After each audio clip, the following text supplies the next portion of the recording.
I want to really see something that said, take a look at what happened. Donald Trump is not the first president in the history of the United States to have suffered an assassination attempt. Before him, 9 presidents had been victims of assassination attempts, and 4 of them died. For a long time, American presidents have been vulnerable due to security flaws. The first targeted was Andrew Jackson in 1835. He miraculously escaped because the 2 pistols of the shooter, Richard Lawrence, who suffered from psychosis and believed himself to be Richard of Vere, England, misfired. 30 years later, in 1865, Abraham Lincoln would be less fortunate. He was killed by John Wilkes Booth, a well-known actor who opposed the abolition of slavery. While Lincoln was at the theatre, he paid with his life and died from his injuries.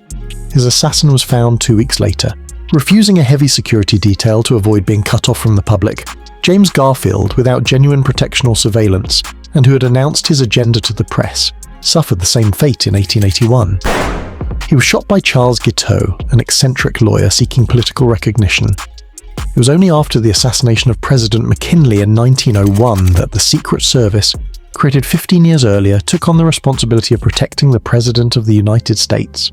The most famous assassination remains that of John Fitzgerald Kennedy in November 1963, marked by unpreparedness and imprudence. He was only protected by 34 agents who took shifts every 8 hours in groups of 6 to 8. In 1981, Ronald Reagan was seriously injured by a disturbed individual while leaving the Hilton Hotel in Washington.